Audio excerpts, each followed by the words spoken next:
Ever wonder how your phone can unlock just by looking at your face?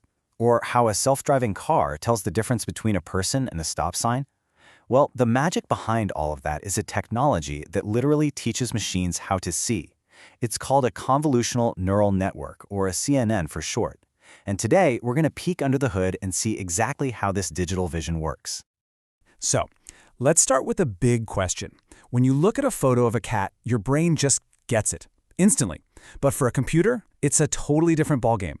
A computer just sees a huge grid of numbers, right? Each number is just the color value for one tiny pixel.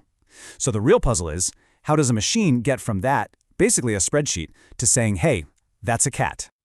Well, the early attempts got it completely wrong. What they used to do, as you can see on the left here, was take that grid of pixels and just flatten it into one super long line of numbers. The problem, you immediately destroy all the spatial information. The shape of an ear, the curve of a tail, all gone. CNNs, on the other hand, were a total game changer because they were designed to do the exact opposite, to preserve the way pixels are arranged and to understand that those relationships are everything. So, where did this brilliant idea come from? To keep that spatial structure intact. Well, get this. The answer didn't come from computer science. It came from biology, specifically from studying a cat's brain.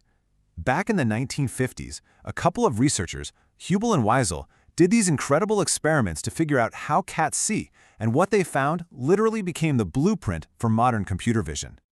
What they discovered was that the visual cortex doesn't just process a whole image at once. Nope, it works in a hierarchy. It builds understanding layer by layer. It starts with really simple stuff and then combines those simple things into more and more complex ideas. Honestly, it's just like building with Legos. You start with the tiny bricks to build bigger pieces.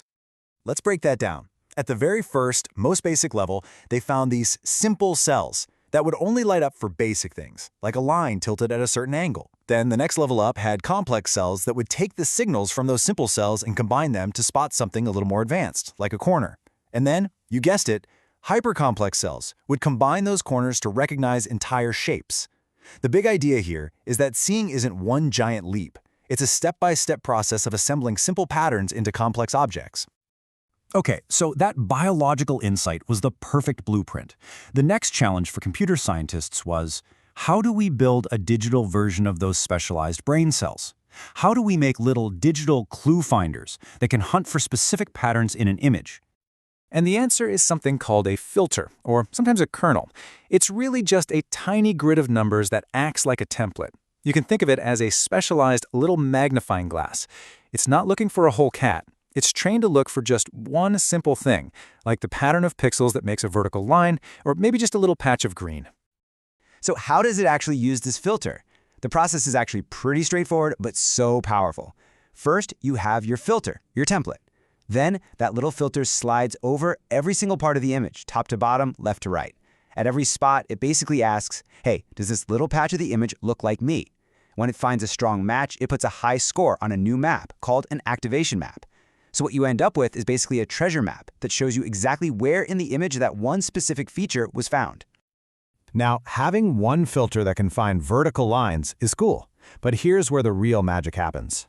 The power of a CNN comes from stacking layers of these filters on top of each other, creating an artificial hierarchy of vision that perfectly mimics what Hubel and Wiesel saw in that cat's brain.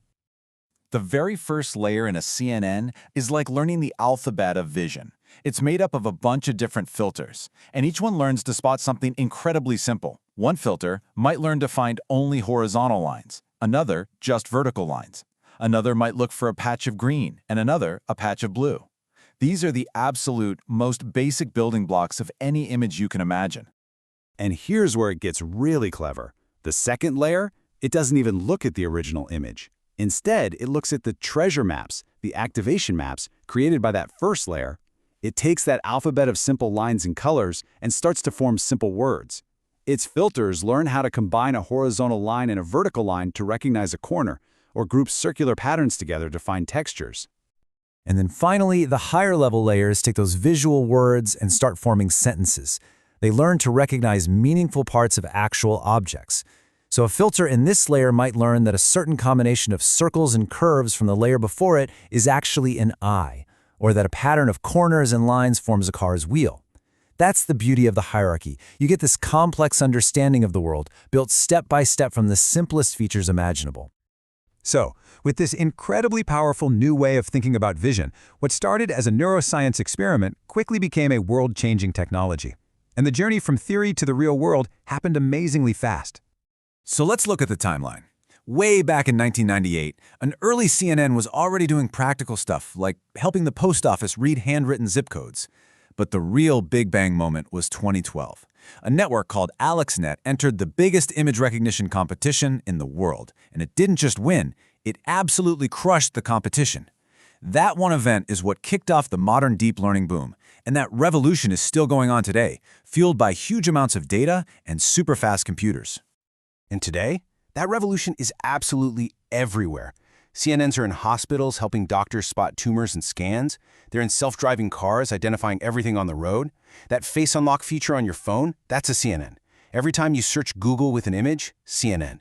They're even creating unbelievable art, helping astronomers classify galaxies billions of light years away, and teaching AIs how to master incredibly complex games like Go. The list just goes on and on.